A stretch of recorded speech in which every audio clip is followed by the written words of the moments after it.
हिमाचल प्रदेश के व्यावसायिक शिक्षकों ने सरकार के खिलाफ मोर्चा खोल दिया है। व्यावसायिक शिक्षक संघ ने व्यावसायिक शिक्षा से कंपनियों को बाहर का रास्ता दिखाने की मांग की है। संघ ने सरकार को 1 महीने का अल्टीमेटम दे दिया है। अगर सरकार उनकी मांगों को नहीं मानती है तो व्यावसायिक शिक्षण शिमला में सरकार के खिलाफ हल्ला बोल देंगे। व्यावसायिक शिक्षा को लेकर प्रदेश और केंद्र सरकार के बीच MOU होता है, लेकिन संघ कंपनी पर शिक्षकों का घोषणा का आरोप लगा रही है। हिमाचल प्रदेश व्यावसायिक शिक्षक संघ के प्रदेश अध्यक्ष अश्विनी डटवालिया और राज्य महासचिव नीरज बंसल ने शिमला में पत्रकार वार्ता कर कहा कि यदि सरकार MOU से कंपनी को बाहर नहीं करती है तो 1 नवंबर 2024 से आंदोलन के अलावा प्रदेश भर के व्यावसायिक शिक्षकों के पास अन्य कोई विकल्प नहीं रहेगा। उन्होंने बताया कि प्रदेश में 2174 व्यावसायिक शिक्षक 1200 शिक्षक स्कूलों में शिक्षा दे रहे हैं। उन्होंने कहा कि हरियाणा की पूर्व सरकार ने व्यावसायिक शिक्षा से कंपनी को बाहर कर व्यावसायिक शिक्षकों को के पास है, परंतु दुख की बात यह है कि सिर्फ कंपनियां एक ही कार्य कर रही हैं, जो कि सैलरी देने का, और बाकी कार्य सारा हमारे व्यावसायिक शिक्षकों पे है। हमें खुशी भी है और गर्व भी है कि हमारे व्यावसायिक शिक्षक स्कूल लेवल पर बहुत अच्छा कार्य कर रहे हैं और ये जो वोकेशनल एजुकेशन है इसको काफ़ी आगे लेके गए हैं। और मैं तो ये चाहूँगा कि सरकार एक ऐसा कार्य करे कि हमें किसी हरियाणा मॉडल का या हरियाणा की तर्ज पे पॉलिसी की बात ना करनी पड़े, कि हिमाचल सरकार इतनी सक्षम है कि ऐसा उदाहरण पेश करे कि पूरा भारतवर्ष उस व्यावसायिक शिक्षा के जो यहाँ पर किया जाए उसका उदाहरण दे, ना कि किसी अन्य स्टेट का दे।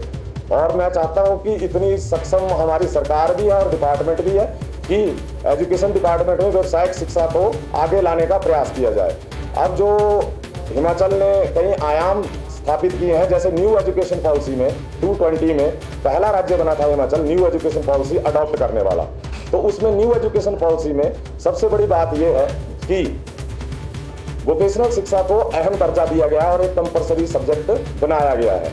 तो न्यू एजुकेशन पॉलिसी में जब व्यावसायिक शिक्षा को इतना आगे ले जाने की कोशिश की जा रही है, परंतु जो व्यावसायिक शिक्षा देने वाले व्यक्ति हैं या व्यावसायिक शिक्षक हैं, उनके साथ ये जो शोषण की घटना कंपनियों के द्वारा की जा रही है, क्योंकि भारतवर्ष गुलाम भी तब हुआ था जब ईस्ट इंडिया कंपनी आई थी। तो मैं चाहूँगा जो गुलामी पहले 200 साल हमें झेलनी पड़ी अंग्रेजों की, तो हमें तो 11 साल हो गए। अब हम चाहते हैं जो वनवास पांडवों ने भी 12 साल झेला था, तो हमारा भी 12वां साल चल रहा है। और इस दिवाली को हम चाहते हैं, इस दिवाली को हमारे परिवार के लिए खुशी की खबर आए और सरकार इसके लिए कोई ना कोई अहम कदम उठाए।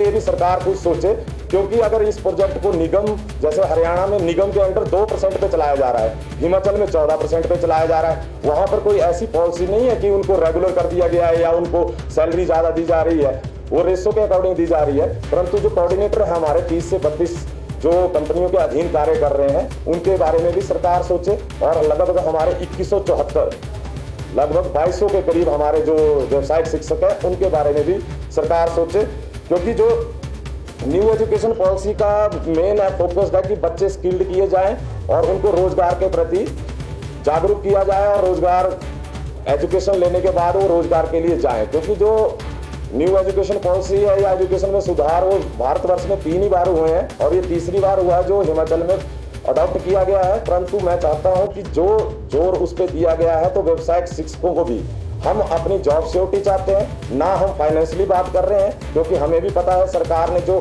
इलेक्शन के टाइम वादे किए थे उनको पूरा करने में सरकार कदम बाय कदम चल रही है, स्टेप बाय स्टेप चल रही है। तो उन्होंने अभी OPS दी है, हमें भी पता है कि हिमाचल की अभी वित्तीय स्थिति ऐसी नहीं है, तो हम फाइनेंशियली सरकार से कुछ नहीं मांग रहे हैं। हमारी एक ही डिमांड रहेगी कि हमें जो कंपनियों का जो MOU है कंपनियों के साथ ना होकर, क्योंकि वो होना है मार्च 25 में, हमें प्रेस वार्ता इसलिए करनी पड़ रही है क्योंकि उसकी प्रक्रिया चल पड़ी है।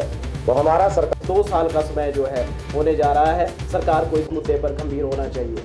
क्योंकि आउटसोर्स में जब लोग कार्यरत होते हैं, लोग कार्य करना शुरू करते हैं, तो एक समय के बाद जो है उनमें थोड़ा सा वो अपने कार्य के प्रति गंभीरता जो है वो खोते जाते हैं, क्योंकि वो मानसिक प्रताड़ना का शिकार होना शुरू हो जाते हैं। अभी हमारे प्रधान अश्विनी डटवालिया जी ने बताया कि हमारी सैलरी जो है मात्र 17,268 रुपये जो है वो इन हैंड है। उसके बाद सिक्योरिटी जैसे ट्रेड में जहाँ पे लोग एक्स आर्मी हैं, उन लोगों को जो है वो 5,000 रुपये वेतन देने की बात कही जा रही है कि हम आपको किस्तों में वेतन देते हैं। पहले ही सैलरी जो है नाम मात्र है, उसके बावजूद कि आपको हम किस्तों में सैलरी देंगे, इस तरह का बेहुदा मजाक इन कंपनियों द्वारा जो है वो हर माह किया जाता है। हर माह हमारी न्यूज़ जो है, आप पत्रकार बंधुओं के माध्यम से आप देखते हैं कि न्यूज़पेपर में हम देते हैं कि आज इस कंपनी की सैलरी नहीं आई है, आज ICSS की सैलरी नहीं आई है। ये दुखद है। हमारे जितने भी व्यावसायिक शिक्षक हैं वे हिमाचल प्रदेश के विभिन्न स्कूलों में कार्यरत हैं। हमारे प्रदेश के व्यावसायिक शिक्षक डोडरा कुआर जैसी क्षेत्र में जो हार्डकोर एरियाज हैं, चिड़गांव में, वहाँ सेवाएं दे रहे हैं, घरों से दूर हैं और पिछले 8, 9, 10 सालों से घरों से दूर हैं। ना हमारे पास कोई ट्रांसफर पॉलिसी है, ना ही कोई सुरक्षित भविष्य के लिए हमारे पास कोई रास्ता है। तो ये सोचनीय विषय है, चिंतनीय विषय है कि इन व्यावसायिक शिक्षकों के बारे में सोचना अब सरकार के लिए भी आवश्यक है, ताकि ये लोग जो हैं अपना भविष्य जो है वो सुरक्षित महसूस कर सकें।